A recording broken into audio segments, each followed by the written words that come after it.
ఓం సాయిరాం. బాబా భక్తులందరికీ కూడా నమస్కారం అండి. అందరూ కూడా సుఖంగా సంతోషంగా ఎప్పుడూ కూడా ఆనందంగా ఉండాలి అని చెప్పి ఆ బాబాగారి తరపున నేను కూడా మనస్ఫూర్తిగా కోరుకుంటున్నాను. ఈరోజు బాబాగారు అందించే సందేశం ఏంటి అంటే కనుక, తల్లి కుట్రలు జరుగుతున్నాయి, నువ్వు నాశనం అవ్వడమే వారి యొక్క ప్రధాన లక్ష్యం. ముందుగానే తెలుసుకొని వెంటనే బయటపడు, లేకపోతే అంతా కూడా సర్వనాశనం అవుతుంది తల్లి. నువ్వు జాగ్రత్త పడాలి. ఇది నీ కోసం మాత్రమే నేను అందిస్తున్న హెచ్చరిక.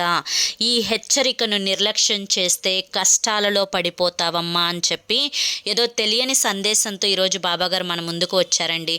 మరి దానికంటే ముందు చాలామంది కూడా చెప్పుకోలేనటువంటి సమస్యలతోటి సతమతమైపోతూ అవి ఎలా తీర్చుకోవాలో తెలియక ఇబ్బంది పడిపోతూ ఉంటారు. అటువంటి వారి కోసం శ్రీ షిరిడి సాయిబాబా ఆశీస్సులతో జ్యోతిష్యం చెప్పబడును గురూజీ శివరామరాజు గారు. Phone number 9959422552.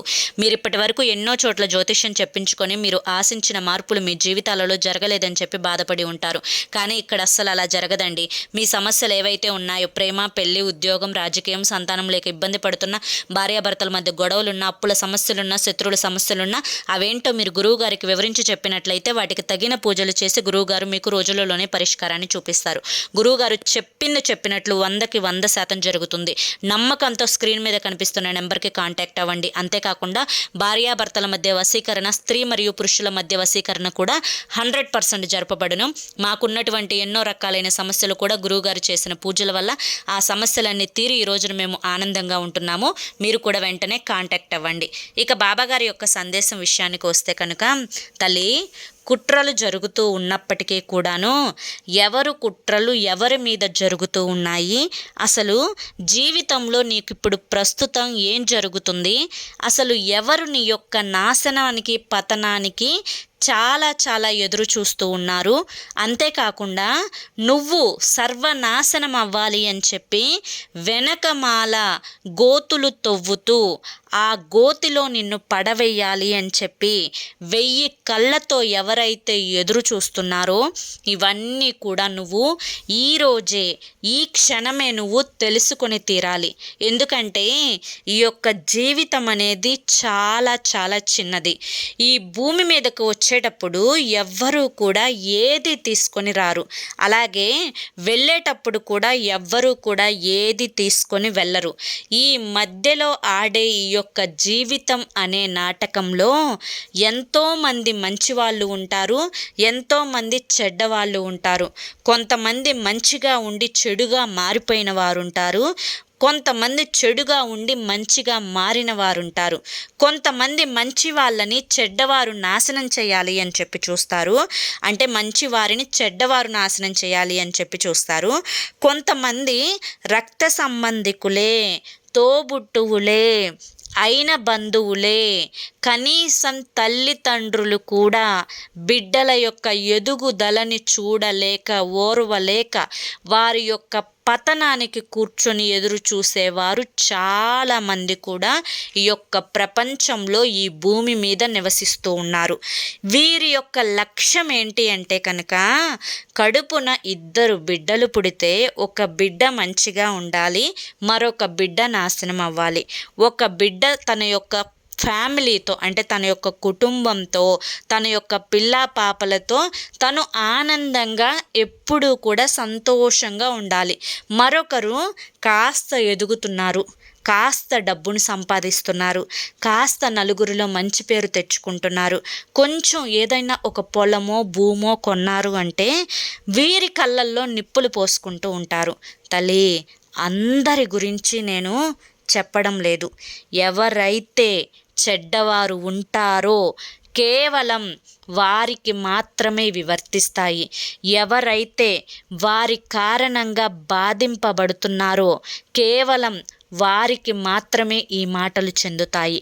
ఎందుకంటే మనిషి అయి పుట్టిన తర్వాత కాస్తంత జ్ఞానం, కాస్తంత ఆలోచన, కొంచెం మానవత్వం, కొంచెం నీతి నిజాయితీ అనేవి ఉండాలి.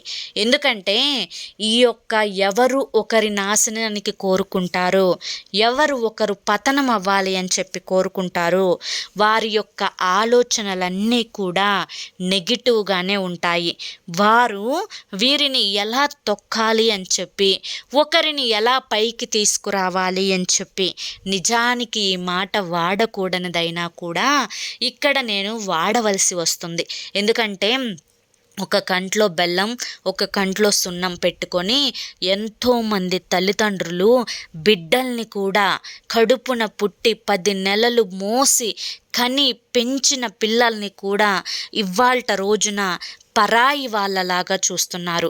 వారికి పెళ్లి చేసి వారి యొక్క జీవితంలోకి ఒక అమ్మాయో లేదా ఒక అబ్బాయో వచ్చిన తర్వాత వారి జీవితం అనేది వారు ఎలాగోలా కష్టపడి వీరి తరపు నుంచి ₹1 వచ్చింది లేకపోయినా, ₹1 వారి ఖర్చులకి వాడింది లేకపోయినా, ఒక ముద్ద ప్రేమగా దగ్గరకు తీసుకొని తన మనవళ్ళకి కానీ మనవరాళ్ళకి కానీ అన్నం పెట్టింది లేకపోయినా, ఏ రోజు కూడా వీరికి ఒంట్లో బాలేదు అంటే కనీసం మంచి చెడు ఆలకించకపోయినా వీరి యొక్క పతనానికి 1000 కళ్ళతో ఎదురు చూస్తూ ఉంటున్నారు. చూసావా?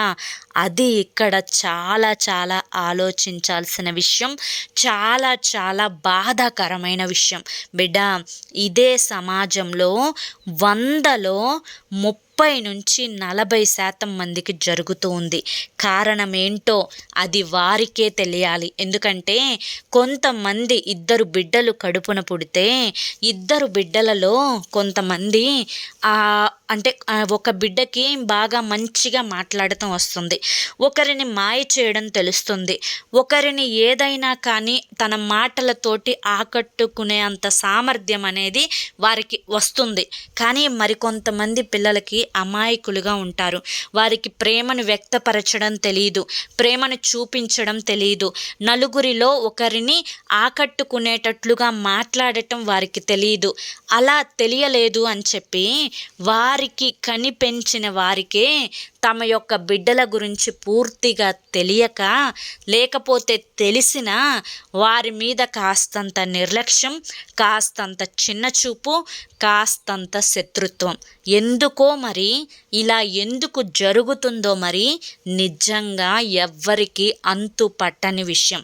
ఇది ఎవ్వరికి అంతు పట్టని విషయం అయినప్పటికీ కూడాను తెలుసుకోవాల్సిందేంటి అంటే కనుక ఇక్కడ ఈ యొక్క ఈర్ష్య, అసూయ అనేది పెద్దవాళ్ళ నుంచి పిల్లల మీద పడుతున్నప్పుడు ఆ యొక్క వచ్చిన కోడలు, పుట్టిన సంతానం, ఈ యొక్క బిడ్డ వీరందరూ కూడా పూర్తిగా చాలా రకాలుగా ఇబ్బందులకు గురి అవుతున్నారు. ఎందుకంటే ఇక్కడ వీరి మీద, వీరి యొక్క కుటుంబం మీద ఈ యొక్క పెద్దవారే, అసలైన తల్లిదండ్రులే బయట నలుగురు ఇళ్లకు వెళ్ళి చెప్పడం వీరు మంచివారు కాదు అని చెప్పి తమ బిడ్డల మీదే, తమ కుటుంబం మీదే, ఇప్పుడు తన కొడుకు అంటే తన కుటుంబం కింద లెక్కే కదా, తన కోడలు అంటే తన కుటుంబంలో వ్యక్తే కదా, ఆ పిల్లలు పుట్టిన పిల్లలు తన మనవ సంతానమే కదా, అయినా కూడా వారు మంచివారు కాదు, వారు మమ్మల్ని చూడరు, మమ్మల్ని సరిగా పట్టించుకోరు, వారికి పొగరెక్కువ, ఘరానా ఎక్కువ, లెవెల్ ఎక్కువ, మమ్మల్ని ఆ రోజు ఇంటికి వెళ్తే ఈ మాట అన్నారు, ఇలా తిట్టారు, మమ్మల్ని చిన్నచూపు చూస్తారు, మేమంటే అస్సలు ఇది లేదు. వీరేమో వీరి నాశనాన్ని కోరుకుంటా అవతలి వారికి చెప్పేటప్పుడేమో వారే మా నాశనాన్ని కోరుకుంటున్నారు, మేమెప్పుడు నాశనం అవుతామా అని చెప్పి ఎదురు చూస్తూ ఉన్నారు అని చెప్పి ఇలా అవతలి వారికి రెచ్చగొట్టి చెప్పి అవతలి వారి దృష్టిలో వీరేమో మంచి పేరు తెచ్చుకోవడం, ఈ యొక్క ఫ్యామిలీ తమ బిడ్డ సంతానం ఏదైతే ఉంటుందో ఆ యొక్క బిడ్డ సంతానం మీద మాత్రం లేనిపోని మాటలు కల్పించి చెప్పడం. దీనివల్ల ఈ యొక్క ఫ్యామిలీ ఏదైతే ఉంటుందో వీరు బయటకు వెళ్ళినప్పుడు సొంత తల్లి, సొంత తండ్రి, సొంత తోబుట్టువులే ఇలా వీరి మీద చెప్పినప్పుడు అవతలి వారు ఎటువంటి వారైనా కానీ వాళ్ళ అమ్మే ఇలా చెప్పింది, వాళ్ళ నాన్నే ఇలా చెప్పింది, వీరు మంచి వాళ్ళు కాదంట, వీరు అలాంటి వాళ్ళంట, ఇలాంటి వాళ్ళంట అని చెప్పి వీరిని అదొక రకమైన చెడు దృష్టితోటి చూడడం, వీరితో సరిగా మాట్లాడకపోవడం, వీరిని సరిగ్గా పలకరించకపోవడం, ఇలా సమాజంలో కొన్ని రకాలైన అవమానాలు అనేవి ఈ యొక్క కుటుంబం అనేది ఎదుర్కొంటూ ఉంది. ఇక్కడ వాస్తవానికి నిజమైన ప్రేమ వీరికే ఉంటుంది. అయ్యో, నా అమ్మ నన్ను ఎందుకు ఇలా చేస్తుంది, నేనేం తప్పు చేశాను, నేనేం పాపం చేశాను, నేను కూడా నా అమ్మకే కదా పుట్టింది, మరి నన్ను నా అన్నని లేదా నా యొక్క అక్కను వాళ్ళని చూస్తున్నట్లుగా నన్నెందుకు చూడట్లేదు, మంచైనా చెడైనా కూడా వారిని నేను కూడా చూశాను కదా, నేను కూడా ఆలకిస్తున్నాను కదా, నన్నెందుకు దూరం నెట్టేసింది అని చెప్పి వీరు మానసికంగా కృంగిపోతూ ఆ యొక్క కుటుంబానికి సమాజంలో కాస్తంత చెడ్డ పేరు రావడం వల్ల కుటుంబం కూడా ఇక్కడ పూర్తిగా ఇబ్బందికి గురి అవ్వటం అయితే జరుగుతుంది. ఇది చాలా మందికి చాలా కుటుంబాలలో జరుగుతున్న ప్రస్తుత సన్నివేశమే. కాబట్టి బిడ్డ, ఇక్కడ నువ్వు గుర్తుంచుకోవాల్సిన విషయం ఏంటి అంటే కనుక, కడుపులో లేని ప్రేమ కాళ్ళ మీద పడినా కూడా రాదు. నువ్వు ఎంత మంచిగా ఉన్నా, ఎంత మంచిగా మాట్లాడినా, ఎంత పెట్టుబడి వారికి పెట్టినా, ఎంత ధనమిచ్చి చెప్పి చూపించినా, వారికి అవసరాలు ఎప్పటికప్పుడు తీరుస్తూ ఉన్నా, అవి అవసరమైనప్పుడు మిమ్మల్ని ఉపయోగించుకోవడం, అవసరం తీరిపోయిన తర్వాత మళ్ళీ కథ మళ్ళీ మొదటికే వారు రావడం, ఇదంతా కూడా నువ్వు గమనిస్తూనే ఉన్నావు. కొన్నిసార్లు సర్దుకుపోతూ వస్తున్నావు, కొన్నిసార్లు నిజాలని అంగీకరిస్తూ మనసులో బాధపడుతూ ఉన్నావు. ఇక్కడ కడుపులో లేని ప్రేమ కాళ్ళ మీద పడ్డా కూడా రాదు. కాబట్టి వాళ్ళు నీతో ఎలా ఉంటున్నారో, నీవు మంచిదానివి తల్లి, నువ్వు చాలా ప్రేమను చూపిస్తావు, నా తల్లి, నా తోబుట్టువులు, నా అక్కలు, నా అన్నలు, నా చెల్లెళ్ళు వారి సంతానం అని చెప్పి నీ మనసుకి అనిపిస్తుంది, నా వాళ్ళు కావాలే అని చెప్పి నీకు అనిపిస్తూ ఉంటుంది. కానీ అవతలి వారికి మాత్రం పూర్తిగా నీ మీద ఈర్ష్య అసూయతో ఉన్నప్పుడు, నువ్వు ఎంత మంచితనం చూపించినప్పటికీ, నువ్వు ఎంత గొప్పగా నువ్వు వారి దగ్గర ఉండాలి అని అనుకున్నప్పటికీ కూడాను వృధా ప్రయత్నమే అవుతుంది. వారు నీ మీద కుట్రలు జరుపుతూనే ఉంటారు, నీ మీద చాడీలు చెప్తూనే ఉంటారు. నువ్వు ఎంత మంచితనానికి పోయినా నీ మంచితనాన్ని వారు పిచ్చితనంగా చూస్తూనే ఉంటారు. వారి యొక్క ప్రధాన లక్ష్యం ఏంటి అంటే కనుక నీవు నాశనం అవ్వడం. వారు ముందుగా ఎప్పుడైనా కానీ భగవంతుడికి నమస్కరించుకునేది కూడా నువ్వు నాశనం అవ్వాలి అని చెప్పే. కాబట్టి ఇప్పటికైనా తెలుసుకో, ఇప్పటికైనా జాగ్రత్త పడు. ఇంకా నువ్వు నావారు నువ్వు 10 సార్లు అనుకుంటే కనీసం 10 సార్లలో వాళ్ళు ఒక 5-6 సార్లైనా అనుకోవాలి కదా. మరి వాళ్ళు ఒక్కసారి కూడా అనుకోకుండా నువ్వే 10 సార్లు అనుకుంటే ఏం ప్రయోజనం చెప్పు? ఇంకా నువ్వు ఎంతవరకు నాశనం అవుతావు? నీ యొక్క కుటుంబాన్ని ఎంతవరకు బాధ పెడతావు? నువ్వు ఎంతవరకు బాధపడుతూ ఉంటావు? ఇది ఎంతవరకు ఏ మేరకు కూడా కరెక్ట్ కాదు అన్న విషయాన్ని గుర్తుంచుకో బిడ్డ. ఇది కేవలం నీ ఒక్క జీవితంలో మాత్రమే జరుగుతుంది అని చెప్పి అనుకోకు. ఇది చాలామంది జీవితాలలో ఇప్పుడు ప్రస్తుతం జరుగుతూనే ఉంటుంది. కాబట్టి నువ్వు దీన్ని చాలా లైట్గా తీసుకోవాలి. ఎప్పుడైతే నువ్వు వారికి విలువ ఇస్తున్నావు అని చెప్పి వారు గ్రహిస్తున్నారో ఆటోమేటిక్గా వారి దృష్టిలో నీ విలువ అనేది పూర్తిగా పడిపోతూనే వస్తుంది. కాబట్టి నువ్వు వారిని వదిలేసావు అని చెప్పి గ్రహించేటట్లుగా నీ యొక్క మాట తీరు ఉండాలి, నీ యొక్క పనితీరు ఉండాలి.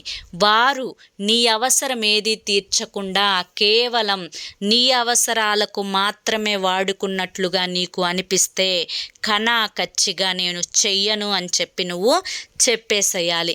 ఎందుకంటే నువ్వు ఎంత మంచిగా ఉన్నా కూడా నీ మీద వారికున్న అభిప్రాయం అనేది పోనే పోదు.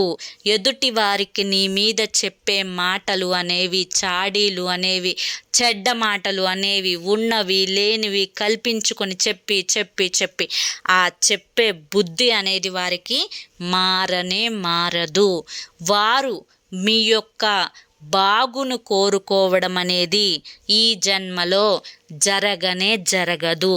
ఇది ఖచ్చితంగా నువ్వు రాసి పెట్టుకోవాల్సిన విషయం. నువ్వు ఖచ్చితంగా నీ మనసుకి కొంచెం కష్టంగా అనిపించినప్పటికీ కూడాను నువ్వు ఇది అంగీకరించాల్సిన విషయం, ఒప్పుకోవలసిన పచ్చి నిజం అని గుర్తుంచుకో.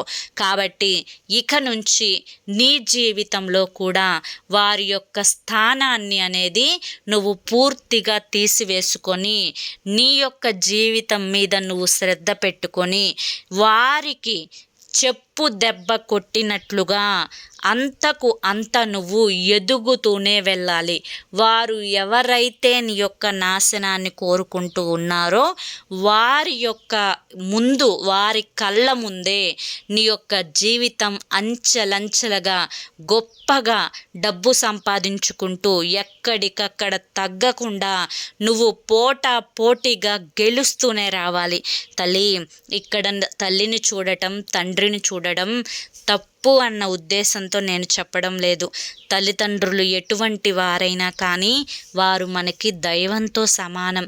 వారికి ఇచ్చే విలువ బ్రతికినంత కాలం ఇస్తూనే ఉండాలి. వారిని మనం ప్రేమిస్తూనే ఉండాలి. కాబట్టి నీకు చేతనైనంత సహాయం వారి నుంచి నువ్వు ప్రేమను ఆశించకుండా కొన్నిసార్లు గుండెను నిబ్బరం చేసుకొని నీ వంతు సహాయం వారికి అవసరమైనప్పుడు తప్పకుండా చెయ్యి. ఎందుకంటే పైన భగవంతుడు గంపంత కన్ను పెట్టుకొని చూస్తూ ఉంటారు. ఆ ఈశ్వరుడికి తెలియకుండా ఏది జరగదు. ఎవరు చేసిన కర్మలు వారు అనుభవిస్తూనే ఉంటారు. కాబట్టి మరీ నువ్వు బురదలో పడినట్లుగా కాకుండా కాస్త మనసు విప్పి ఎవరి యొక్క తెలివితేటలు ఏ విధంగా చూపిస్తున్నారు అని చెప్పి గ్రహించి దానికి తగ్గట్లుగా ముందడుగు వేసే ప్రయత్నం చెయ్యి. అప్పుడు మాత్రమే జీవితంలో నీకు కొన్ని వాటి నుంచి కలగబోయే నష్టాలు అనేవి ముందుగానే నువ్వు తెలుసుకోవడం వల్ల అవి నీ జీవితంలో జరగకుండా ఉండి జీవితంలో అనుకున్న విజయాలు అనేవి సాధించగలుగుతావు. ఎప్పుడైనా కానీ మన యొక్క కష్టాలు ఆలకించని వారితోటి, మన బాధలు వినని వారితోటి, మన యొక్క ఘోష ఎవరికి అర్థం కానప్పుడు అవతలి వారితో ఎంతవరకు ఉండాలో మనం అంతవరకే ఉండాలి.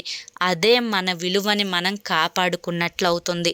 అలివి కాని చోట అధికుల మనరాదు, గౌరవం లేని చోట అడుగు పెట్టరాదు, మాట పోయిన చోట బెట్టు లేని చోట ఎప్పుడూ కూడా మన పెదవి నోరు అంటే ఆ యొక్క పెదవి అనేది విప్పి నోటి నుంచి మాటలు అనేవి మాట్లాడకూడదు. ఇవి గ్రహించుకొని జీవిత సత్యాలను తెలుసుకొని జీవితంలో అడుగు ముందుకు వేసుకుంటూ ఎక్కడ అయితే నువ్వు ఆడే ఆ యొక్క పాము ఆటలో ఆ పాము నిన్ను మింగబోయే సమయానికి నువ్వు పక్కన నిచ్చెన వెక్కి అలా ఎదుగుతూ ఉండాలే తప్ప ఆ పాము నోట్లోకి వెళ్ళిపోయి చనిపోకూడదు. నీ యొక్క జీవితాన్ని నీ చేతులతోటి నువ్వు నాశనం చేసుకోకూడదు. ఎప్పటికప్పుడు ఎదిగి అటువంటి వారి ఎదురే నిలదొక్కుకొని అవతలి వారు నీ శత్రువులు అనుకున్నప్పుడు శత్రువుల ఎదురుగానే గెలిచి నీ సత్తాని చాటుకోవాలి. ఏదైనా కూడా తట్టుకోగలరు, సాధించగలరు అని నీకంటూ సమాజంలో ఒక గౌరవాన్ని, ఒక ప్రత్యేకతను నువ్వు తెచ్చుకొని తీరాలి. అలా తెచ్చుకొని తీరినప్పుడే జీవితంలో నువ్వు వారి మీద గెలిచినట్లవుతుంది. ఎవరైతే నీ యొక్క నాశనాన్ని కోరుకుంటూ ఉన్నారో వారి ఎదురుగానే నువ్వు అంచెలంచెలుగా ఎదుర్కొంటూ పోవాలి. ఎవరి కుళ్ళు వారినే తింటుంది. ఒకరు నాశనం అవ్వాలి అని చెప్పి కోరుకుంటే అది వారికే తిరిగి కొడుతుంది అని తెలియక పాపం వారు వేసే ఎత్తుగడలు వేస్తూనే ఉన్నారు. కానీ చివరికి వారు తీసుకున్న గోతిలో వారే పడతారు. అది వారికి అర్థం కావడం లేదు తల్లి. నేను నీ యందు ఉండగా నీకు ఎటువంటి కష్టాన్నైనా రానిస్తానా, ఏ బాధనైనా నీకు కలిగిస్తానా, ఏ దుఃఖాన్నైనా నీ దరి చేరనిస్తానా, అంతా కూడా ఈశ్వరుడు చూస్తూనే ఉన్నాడు. అంతా కూడా నీకు అనుగుణంగా జరుగుతూనే ఉంటుంది. దేని గురించి భయపడకు, దేని గురించి బాధపడకు. కాకపోతే ఎవరు పాములు అనే విషయం తెలుసుకో చాలు, జీవితం అంతా కూడా సంతోషంగా బ్రతుకుతావు. మరి అర్థమైంది అని చెప్పి అనుకుంటున్నాను. నీ జీవితం నాశనం కాకుండా చూసుకునే పూర్తి బాధ్యత నీ చేతుల్లోనే ఉంది.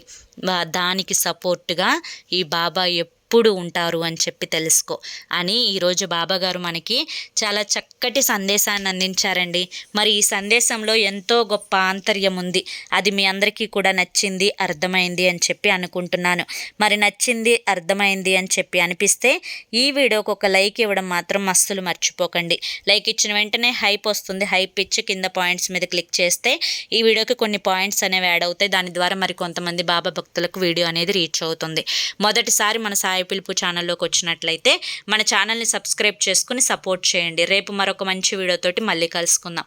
అంతవరకు కూడా ఆ పరమేశ్వరుని ఆశీస్సులు మీ మీద, మీ కుటుంబ సభ్యుల మీద ఎల్లకాలం ఉండాలి అని చెప్పి మనస్ఫూర్తిగా కోరుకుంటూ సర్వేజన సుఖినో భవంతు. ఓం సాయిరామ్.